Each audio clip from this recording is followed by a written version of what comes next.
Isang mapagpalang umaga po muli ang binigay po sa atin ng mahal na Panginoon sa araw po na ito, mga kapatid, na muli binigyan niya tayo ng pagkakataon upang mabuhay.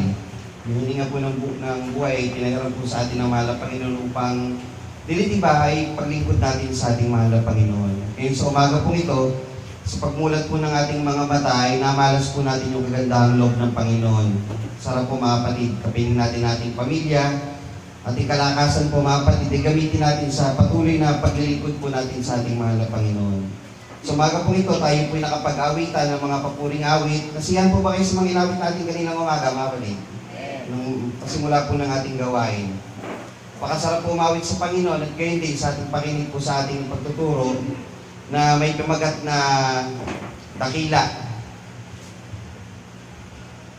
Na sa pag-aaral po natin mga kapatid ay natunghayan po natin, kunin natin pa sumadili yung isang parte na binanggit po natin Pastor kanina. Doon sa parte po na gumagawa, sabi daw kasi mga kapatid,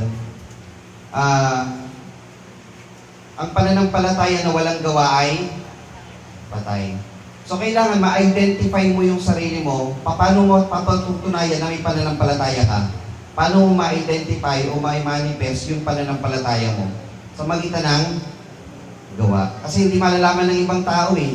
Mananampalataya ba to? Bakit hindi ko yata nakikita sa kanya?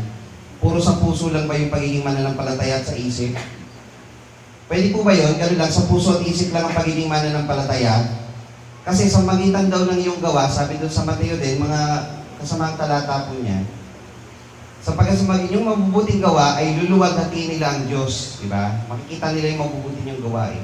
Yun po yung pinapakita sa kanila. At luluwalhati nila ang Diyos. At sa magitan nito, pagdating ng panahon, kahit man hindi ka isang kilala o bantog na tao sa lupa, tatawagin kang dakila pagdating sa langit. Gusto niyo po ba yung mga kapatid? Kaya pagpatuloy po tayong gumawa ng mabuti alang-alang po sa Panginoon. Ngayon mga kapatid, ito ngayon natin ang mensahe na hinango po sa aklat ng Hebreo Kapitulo 11. Ang pamagat po nito, si Rahab at ang kanyang pananampalataya. Bago po tayo magsimula mga kapatid, bigyan ko rin po kayo ng konting background.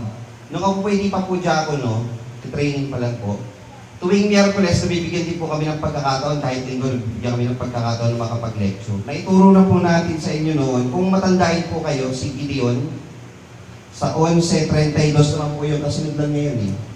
Si Gideon, yung may kasama siyang 300 mandidigma.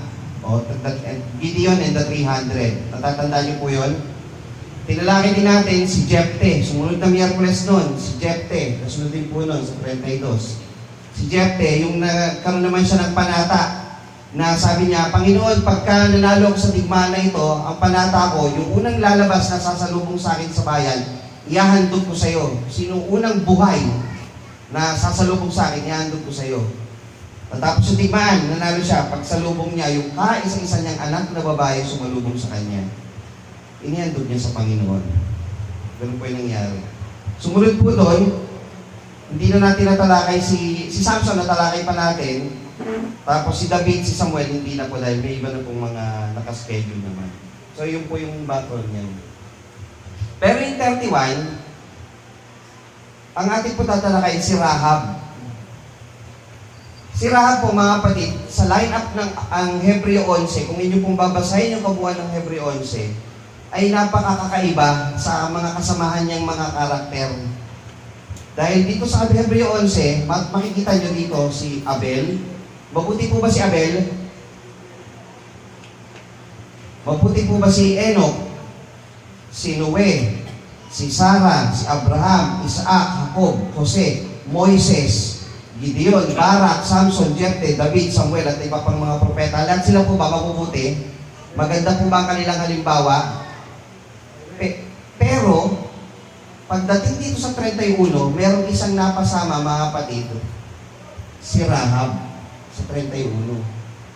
At ang tawag po sa kanya rito, sa pananampalataya hindi napahamak na kasama ng mga manunuway ang patutot ng si Rahab. Lagi pong dinudugtong sa pangalan niya yung salitang patutot. Ganda ng lineup sa Hebreo. Abel, di ba yung naghandog sa Panginoon na mas minarapat ng Panginoon. Si Enoch, sa sobrang kagandang, mabuting gawa ni Enoch, kinuha na agad siya ng Panginoon, di na nga siya namatay eh. Si Noe, alam niyo naman kasaysayan ni Noe. Si Sarah, si Abraham, ama ng pananampalataya, ang ganda ng halimbawa niya lahat. Moises, si Gideon, si Jepte. Pero pagdating dito sa 31, mapapaisip kayo mga kapatid, mapapaisip tayo. Sa pananampalataya, hindi napahamak na kasama ng mga manunuway ang patutot na si Rahab. Sa mga Bible studies ko, mga Bible scholars, ito pong 31 ng Hebreo, tinatawag nilang the Hall of Faith. Sa Hollywood may Hall of Fame. Yung mga naglalagay ng star sa kalsada, yung inuukit ang yung pangalan. Kumbaga, pagka ikaw ay pinakamatitinding artista na, andyan na yung pangalan mo, nakaukit na dyan. Sa mga presidente sa Amerika, yung bundok na inuukitan ng mukha ng tao, pag magagaling kang presidente, nandun yung mukha mo eh. Dito sa Hebreo, pagka pinakita mo yung pinakamatitinding mananampalataya sa lumang tipan at sa bagong tipan, nandito yung mga pangalan nyo sa Hebreo. The Hall of Faith, sabi gano'n nila. Tapos merong patutot na si Rahab. Bakit kaya po biglang may napasama na gano'n? Pangalawang punto, lahat po dito mga kapatid, maliban po dito sa mga alagad dito sa bandang dulo, karamihan po ng pinangalanan dyan, o sabihin na natin lahat, ay kaanib sa angkan ng Israel. Si Abel, Enoch, Noe, si Sarah, si Abraham, hindi kasi sila yung pasimula eh. Pero pagdating kay Isaac, Jacob, puro Israel na to eh. Mga talaga sa bayan ng Diyos na to. Moises, Gideon, Barak, Samson, Jepte, David, Samuel, puro doon na. Tanging si Rahab lang po na iba. Si Rahab ay hindi po kabilang sa Israel. Pero napasama po siya dyan. Diba? Ang kakaibang punto pa nun, napasama siya dun sa Hebreo, talaan ng may mga pinakitang magagandang pananampalataya. Pangatlo, alam niyo po ba ibig sabihin ng patutot? Patutot. Harlot, ano po? Bayaran. Ang trabaho po nito, they exchange money sa katawan nila. Yan. So, nabibigay sila ng aliw, so magitan ng katawan nila, binabayaran. Yan ang hanap buhay nila. Sa panahon ngayon, tinatawag itong mga GRO, ano pa ba? Prostitute, ano po? Night lady, mga ganyan mga tawag yan, maraming mga ano dyan. Yan po ang tawag yan, patutot. Sa panahon, uling natin ngayon, may tawag pa sila dyan eh. Ang tawag nila dyan ngayon, may kanta pa nga eh. Babaeng mababaang lipad. Ano yun? Magdalena. Pag sabing Magdalena yan, babaeng mababaang. Ganun po ang patutot. Diba? Dalawang kanta na nga nabuo dyan eh. Kay Freddy Galan, kay Glock na yun eh. Magdalena. Yun ang trabaho niya. Napakababang tao. Diba? Kaya nga yung inawit natin kanina, panghuli, sukdulang biyaya, kahit hindi karapat-dapat pagkukulan ng habag at wagas mong pagsinta. Karapat-dapat po ba itong patuto? Habang walang kakayanan, suklian kang mabuti sa lahat ng iyong ginawa. Anong sumunod na chorus nun? Niyakap mo ako. Luruin niyo mga kapatid. Patuto. Niyakap mo sa aking karumihan. Marumi po ba ang patutot?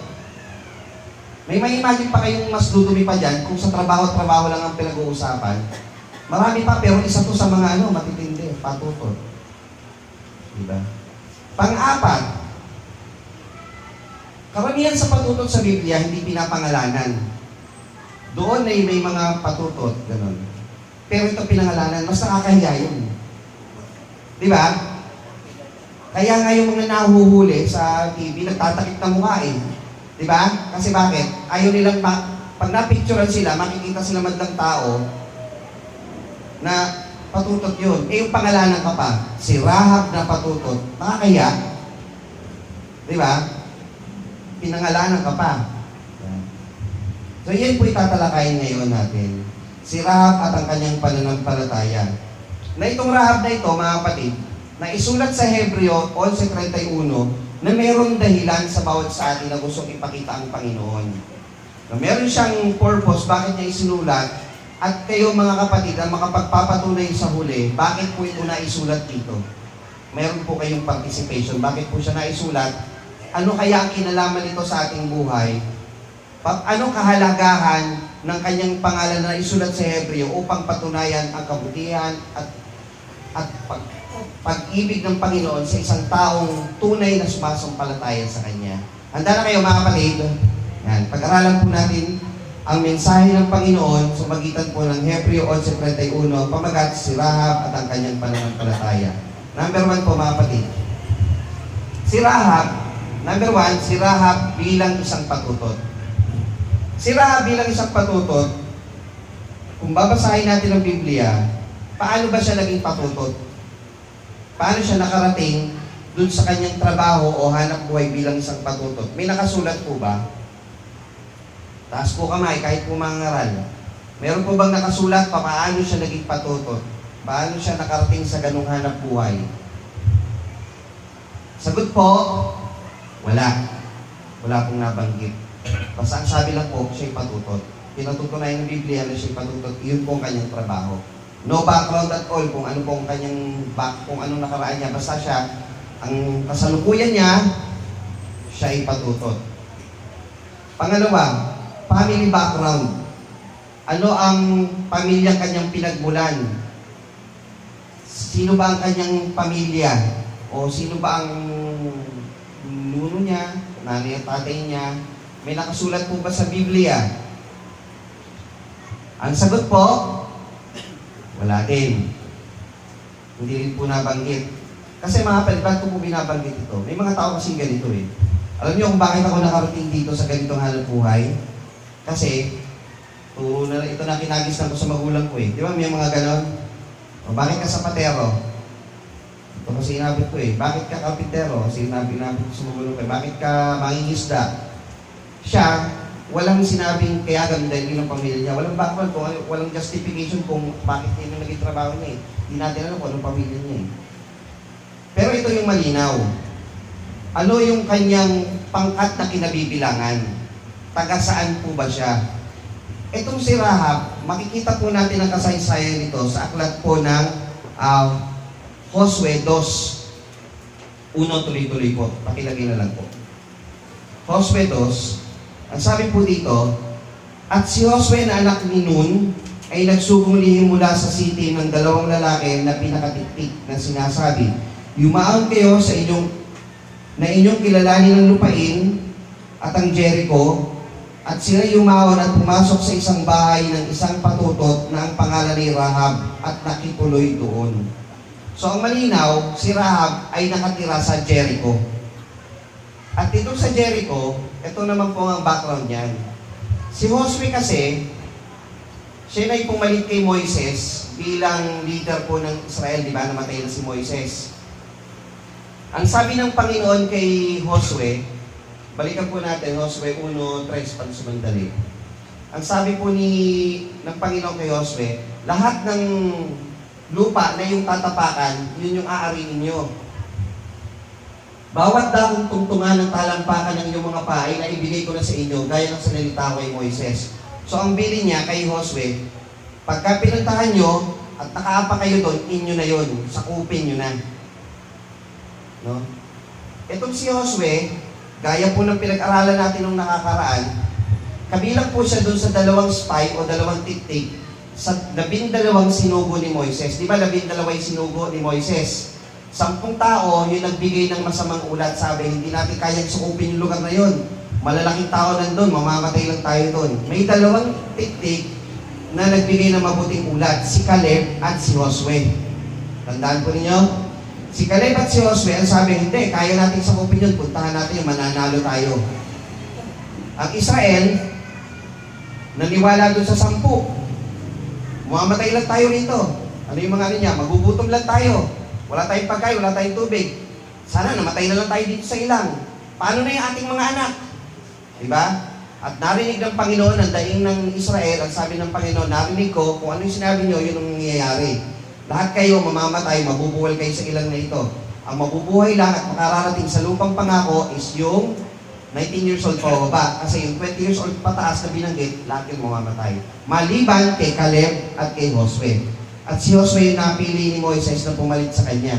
Kaya sa aklat ng Josue, ito na yung panahon na inumpisa na ni Josue manakop ng lugar kung saan doon titigil yung lipi ni Israel at magiging isang bansa sa isang lupang pangako. Yun po yung Israel.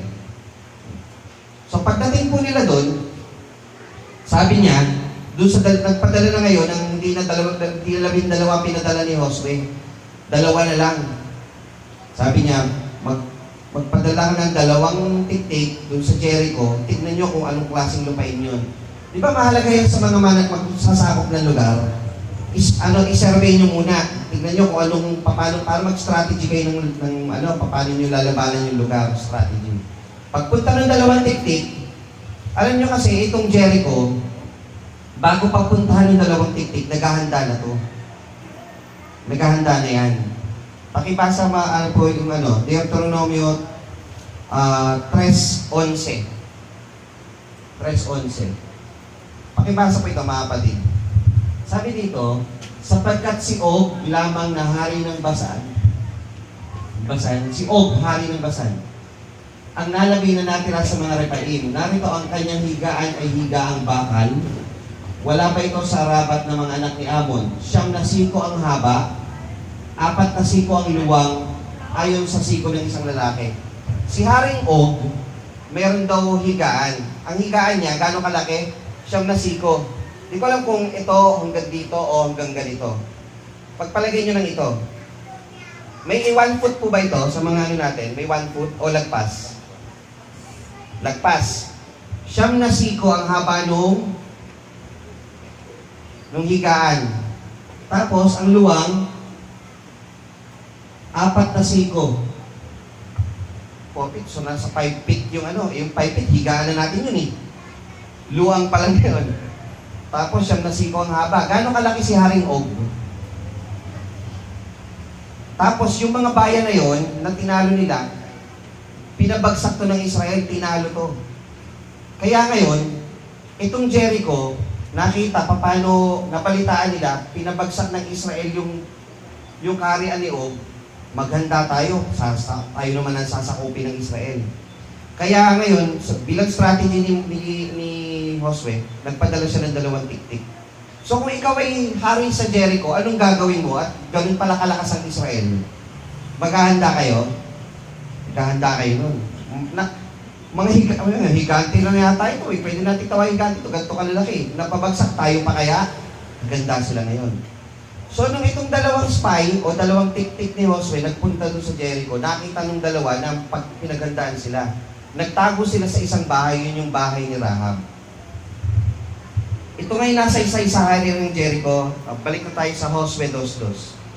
Ito ay nasa isa-isa hari ng Jericho na sinasabi, narito may mga lalaki sa mga anak ni Israel na pumasok dito ngayong gabi upang kilalanin ang lupain. Ang hari sa Jericho ay nagsugo kay Rahab na sinasabi, ilabas mo ang mga lalaki na naparito sa iyo, na pumasok sa iyong bahay, sapagkat sila ay naparito upang kilalanin ang buong lupain. So sabi ng hari ng Jericho, may pumasok dito 2 lalaki, nasa inyong bahay, ilabas mo. Ano sabi ni Rahab? At ipinagsama ng babae 2 lalaki at ikinubli. Tinago ni Rahab yung 2 lalaki. At sinabi niya, oo, ang mga lalaki na parito sa akin, ngunit hindi ko talastas kung sila'y taga saan. At nangyari na may oras ng pagsasara ng pinto ang bayan, nang madilim na ang mga lalaki ay lumabas, hindi ko talastas kung saan naparoon ang mga lalaking niyaon. Habulin ninyo, madali sila, sapagkat inyo sila nga abutan. Sabi niya doon sa mga pinadala ng hari, may mga lalaki rito pumunta. Bago magsara yung pintuan, lumabas na sila. Habulin nyo, aabutan nyo pa sila. Di ngayon, itong mga pinadala ng hari, umabol. Ngunit kanyang isinampa sila sa bubungan at ikinubli sa mga puno ng lino na kanyang inilagay ng maayos sa bubungan. So habang umalos yung mga sundalo, itong 2 tiktik ni Josue, nilagay sa bubong.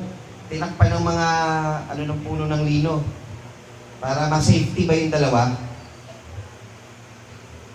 At hinabol ng mga tao sila sa daan na patungo sa Jordan hanggang sa mga tawiran. At pagkalabas ng humahabol sa kanila ay kanilang sinarhan ang pintuang bayan at bago sila nahiga ay sinampa niya sila sa bubungan. 9. At sinabi niya sa mga lalaki, talastas ko na ibinigay sa inyo ng Panginoon ng lupain at dinatnan kami ng pangilabot sa inyo at ang lahat ng nananaan sa lupain ay nauupo sa harap niyo. So, lahat ng nasa Jericho, kaya sila ganun kahanda kasi dinatnan na sila ng takot.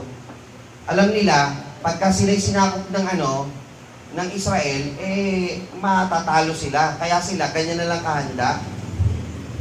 Sapagkat aming nabalitaan kung paanong tinuyo ng Panginoon ang tubig ng dagat na mapula sa harap ninyo nang kayo'y lumabas sa Ehipto at kung anuman ang inyong ginawa sa dalawang hari ng Amoreo na nasa dakoro ng Jordan, kay Sihon at kay Og na inyong lubos na pinuksa. Diba? Nabalitaan kasi nila Kaya sila natatakot sa Israel. At pagkabalita namin ay nang lumo ang aming mga puso ni walang diwa na naiwan sa kanino mang tao dahil sa inyo, sapagkat ang Panginoon ninyong Diyos ay siyang Diyos ng langit sa itaas at sa lupa sa ibaba. So talagang naniniwala itong si Rahab na ang Diyos sumasa Israel. Na pag itong Israel ay sumakop sa kanila, talo tayo, pinuksa nga nila yung sinaog. Malalaking tao to, pinuksa. Ngayon nga, isinasamo ko sa inyo, sumumpa kayo sa akin sa pangalan ng Panginoon na kung paano ako'y nagmagandang loob sa inyo ay magmagandang loob naman kayo sa sangbahayan ng aking magulang at bigyan niyo ako ng tunay na tanda. At inyong ililigtas na buhay ang aking ama at ang aking ina at ang aking mga kapatid na lalaki at babae at lahat ng nilang tinatangkilik at inyong iligtas ang aming buhay sa kamatayan. So itong si Rahab, sabi, nagbigay siya ng gandang loob doon sa dalawa. Niligtas yung buhay ng dalawa, di ba? Kasi yung dalawa, pag hindi na iligtas yun, makakabalik ba yun para magulat kay Josue? Siyempre, hindi. So, nailigtas niya. Dahil ginawa kayo mabuti, kung paanong nagmagandang loob ako sa inyo, kayo naman ay magmagandang loob din. Pero hindi niya sinabing sa akin. Sa aking sangbahayan, sa aking magulang, sa aking ama, ina at mga kapatid, at kanilang tinatangkilik. Nang magkagay kanilang ibinaba sila sa magitan ng isang lubid na dungawan sapagkat ang kanilang bahay ay nasa kuta ng bayan at sila'y tumaan sa kuta. At sinabi niya sa kanila, pumaroon kayo sa bundok, baka kayo abot ang mga nangahabol sa inyo. Sinabi ni Rahab, pumaroon kayo sa bundok, doon kayo magtago.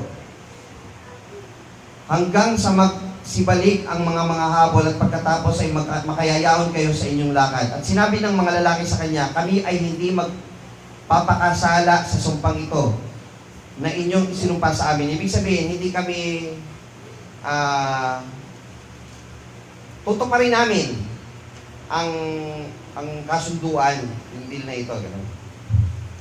Narito, pagka kami pumasok sa lupain, ay inyong itali itong panaling pula sa dungawan ng inyong pinagbabaan sa amin. Scarlet red, kulay pula na panali, para tanda. At iyong pipisalin sa iyo sa loob ng iyong bahay ang iyong ama at ang iyong ina at ang iyong mga kapatid at ang buong sangbahayan ng iyong ama. At mangyari ng sino mang lalabas sa mga pintuan ng iyong bahay sa lansangan ay mabububo ang kanyang ulo at ang kanyang dugo at hindi namin magiging kasalanan. Sino mang kasama mo sa bahay ay mahuhulog sa aming ulo ang dugo niya kung sila'y magbuhat sa kanya ng kamay. Ganito yun. O sige. Kasunduan tayo, maliligtas kayo at ang inyong sambahayan, pero lagyan nyo ng tandang kulay pula yung dungawan ng inyong bahay. Sino mang lalabas sa bahay ninyo, mamamatay yun. So kung gusto nyo maging safety, kasi magkakaroon nga ng digmaan, di ba? Sasakupin ng Israel yung Jericho. Kung gusto nyo maligtas, dyan lang kayo sa inyong loob ng bahay. Bago mangyari yun, lahat ng pamilya mo, kamag-anak mo, papasukin mo sa loob ng bahay. Yung mga taga-Israel na mga mandidigma, ang nasa isip nun, ganito. Huwag nyo lang gagalawin yung bahay na may pulang thread. May mapulang panali. Yan tanda. Sakupin nyo lahat, patayin nyo lahat, pero yung nandun sa bahay na yun, safety. Nakuha nyo po? Pag may lumabas doon, di na namin kasalanan.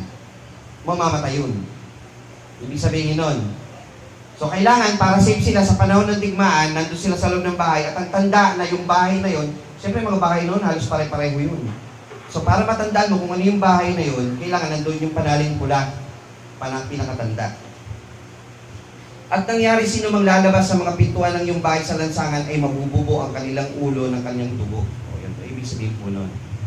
Ngunit kung inyong ihayag itong aming pakay ay hindi namin ipagkakasala ang pagkanumpa sa inyo na inyong ipinanumpa sa amin. At kanyang sinabi, ayon sa iyong salita ay siya namang mangyayari. Kanyang pinagpaalam sila at sila yumaon at kanilang itinali ang panaling pula sa dungawan.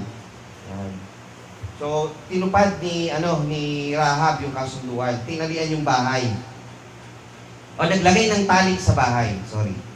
At sila yumaon at naparoon sa bundok at tumahan doon ng 3 araw hanggang sa nagsibalik ang mga habol at hinanap sila ng mga habol sa lahat ng daan, ngunit hindi sila masumpungan. Nang magkabay nagsibalik ang 2 lalaki at bumaba sa bundok at tumawid at naparoon kay Josue na anak ni Nun at kanilang isinaysay sa kanila ang lahat ng nangyari sa kanila. At kanilang sinabi kay Josue, tunay na ibinigay ng Panginoon sa ating mga kamay ang buong lupain. At bukod dito ay nangliit ang lahat ng nananahan sa lupain sa harap natin. So sabi niya, Josue, ano na lang po ito? Paraphrase na lang po ito hindi man exactong words. Tunay na ibinigay ng Diyos yung lupain na yon. Sa katotohanan, nanliliit sila sa atin, takot sila. Ganon, nanliliit sila sa atin. So pag binasa nyo na yung tres, tuloy-tuloy, sinakop na nila yung Jericho. Yun yung kasaysayan ni Rahab.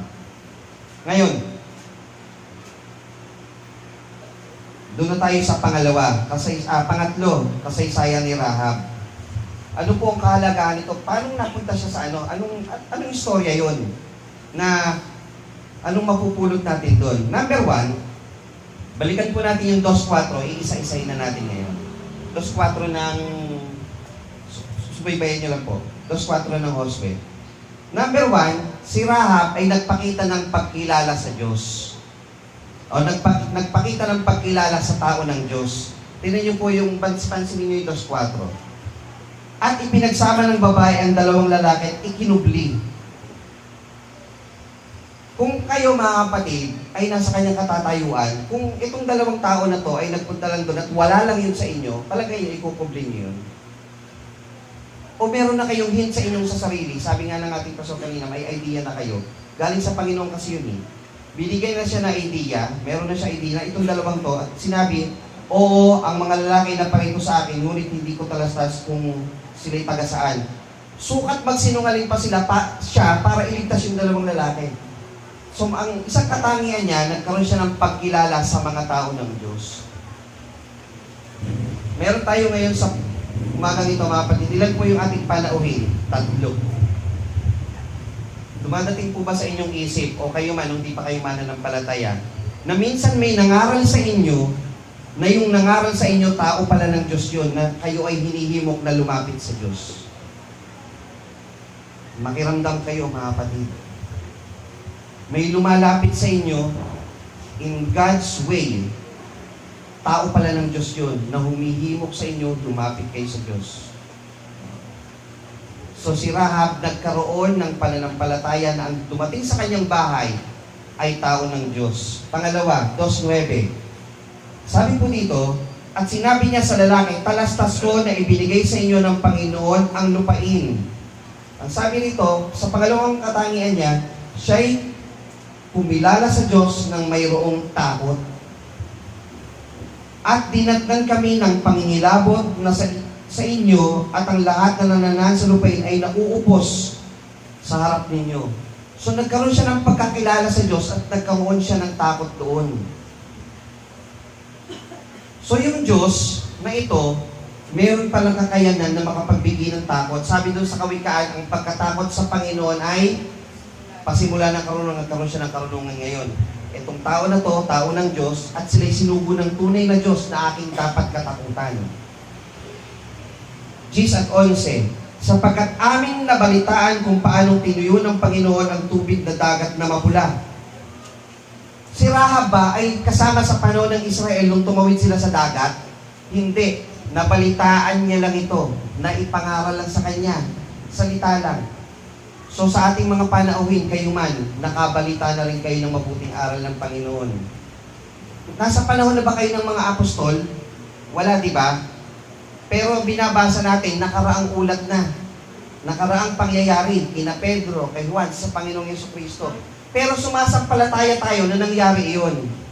Si Rahab man, narinig nila na ang Diyos ay naghati ng dagat para makadaan ang Israel. Sumampalataya siya sa balita na iyon. Tayo man, sumasampalataya sa Ebanghelyo na tayo mga kapatid ay may Kristong pinaniniwalaan na nabuhay mula sa mga patay. Jesus has risen from the dead. Nananampalataya tayo doon mga kapatid. Amen. Nakita ba natin yun? Hindi. Pero sumasampalataya tayo.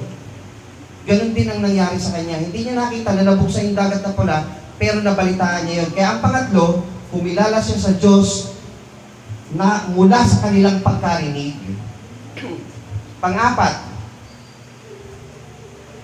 11, 12 at 13. At pagkabalita namin ay nang lumo ang aming puso ni walang diwa na naiwan sa kaninumang tao dahil sa inyo, sapagkat ang Panginoon ninyong Diyos ay siyang Diyos ng langit sa itaas at sa ibaba, sa lupa sa ibaba. Ngayon nga, isinasamo ko sa inyo, sumumpa kayo sa akin sa pangalan ng Panginoon. Sa pang-apat, kumilala sa maaaring kagandahan ng loob ng Panginoon na ibibigay niya sa kanyang sangbahayan.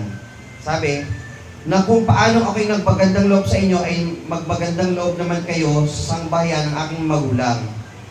Yung pagsampalataya niya sa makapangyarihang Diyos, sumasampalataya rin siya na yung Diyos na ito ang magbibigay sa kanya ng mabuting kinabukasan, magandang buhay, kaligtasan, for short. Kasi alam nila may digmaang magaganap. So sumasampalataya siyang may tao ng Diyos, sumasampalataya siyang may Diyos, sumasampalataya siyang makapangyarihan ng Diyos, at sumasampalataya siya na may Diyos na magbibigay sa kanya ng kaligtasan. Yun yung pang-apat sa 12, hindi nyo nababasa. At yung ililigtas na buhay, ang aking ama at ang aking ina at ang aking mga kapatid na lalaki at babae at lahat nilang tinatangkilik. At inyong ililigtas ang aming buhay sa kamatayan. Yun yung pang-apat na pananampalataya ni Rahab. Kumilala siya na mayroong Diyos din na makabibigay ng ganti sa isang mabuting gawa. Pang-lima o panghuli. 2:18 hanggang 21. Narito, pagka kami pumasok sa lupain ay iyong itatali itong panaling pula sa tungawan ng iyong pinagbabaan sa amin. Pag kayo sumasampalataya mga kapatid, kailangan nyo ba itong ipakita? Mga kapatid? Ang pananampalatayang walang gawa ay, kailangan nyo ba ipakita ang iyong pananampalataya? Amen. Sabi, sige, kasunduan, para maligtas kayo, lagyan nyo ng panaling pula. Tinalian nila ito.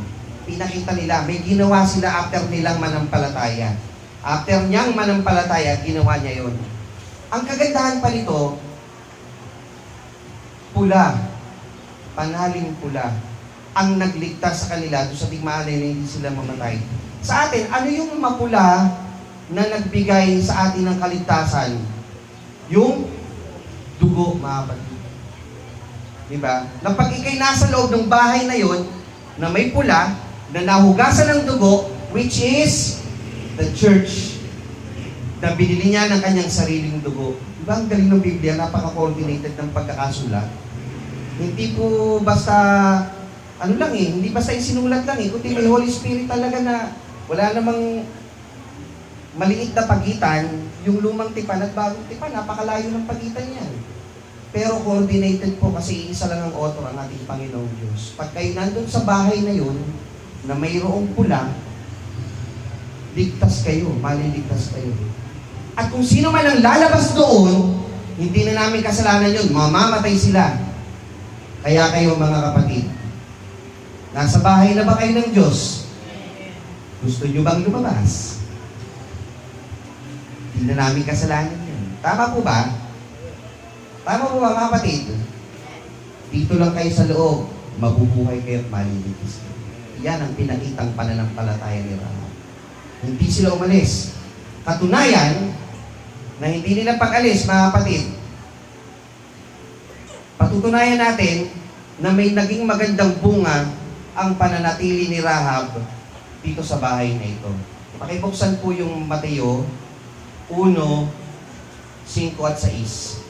Tingnan niyo po mga kapatid. Sabi po diyan, Mateo 1, 5 at 6. At naging anak ni Salmon kay Rahab si Boaz. Sino po si Salmon? Si Salmon po ay taga Bethlehem. Yan po, panahon na yan ay sa istorya po ni Ruth. Si Rahab, dahil siya'y nakaligtas, dumating pa sa kanyang pagkakataon na siya pa ay nagkaroon ng pamilya. Nag-asawa siya. Sino na pag-asawa niya? Si Salmon. Naging anak ni Rahab at ni Salmon si Boaz. Sino naging asawa ni Boaz? Si Ruth. Si Boaz at si Ruth nagkaanak si Obed. Si Obed nagkaanak si Jesse o si Isai. Sino ang naging anak ni Jesse? Si David. At mula sa angka ni David, dumating ang panahon ng Panginoong Jesucristo. So si Rahab pala ay kasama sa lineage o talaan ng lahi ng Panginoong Jesucristo. Pakagaling po. Gawin niyo mga kapatid, ang galing ng coordination ng Biblia. Kala nyo basta talaan lang ng lahi ito. Pero ang ganda ng ibig sabihin niya mga kapatid, na pag sumampalataya ka sa Panginoon, binigay mo ang kanyang buhay sa Kanya, at ginawa mo yung pinatutupad ng Panginoon, may maganda kang talaan ng lahi mga kapatid. Ano magiging talaan ng lahi nyo pag kayo sumampalataya sa Panginoon? 1:12 ng Juan, pakilagay po. Anong lineage ng Panginoon na mapupunta sa inyo? Sa anong talaan ng lahi kayo mapupunta? 1:12. Datapwat ang lahat ng sa kanya'y nagsitanggap ay pinagkalooban niya sila ng karapatang maging mga anak ng Diyos. Gusto niyo ba mga kapatid? Hari, Diyos, anak ka ng hari. Mga kapatid. Di ba? Si Rahab, mga kapatid. Dito tayo sa ating pagtatapos. From house of shame, bahay ng kahihiyan, to house of fame. From prostitute to proselyte. Alam niyo ibig sabihin ng proselyte? Inampon para maging bayang pag-aari. Proselyte, ginawang pag-aari. From sin to save. Ganyan po ang nangyari kay Rahab. If God can change a woman or a prostitute like Rahab o harlot, kung kaya niyang baguhin ang isang tao na may ganitong background, hindi ko alam anong background po ninyo mga kapatid, kung ano inyong nakaraan, lalo na sa ating mga panauhin. Hindi ko alam kung ano inyong nakaraan, hindi ko alam ano inyong pamilya, hindi ko alam kung saan galing kayo reliyon. Pero kung may sasama pa ba kayo kay Rahab, kung si Rahab man ay binago ng Panginoon, kayo man ay kayang baguhin ng Panginoon, tanggapin niyo lang siya. Ito po yung paanyaya ng Panginoon sa inyo. At ang sabi ng Panginoon, pag pumasok kayo sa bahay niya, malilitas kayo. Huwag lang kayo lalabas. Diba? Yun ang pangako ng Panginoon dun. Sa huling talata, Santiago 2:25, pakibasa po natin. Sa ating pong pagtatapos na talata, Santiago 2:25.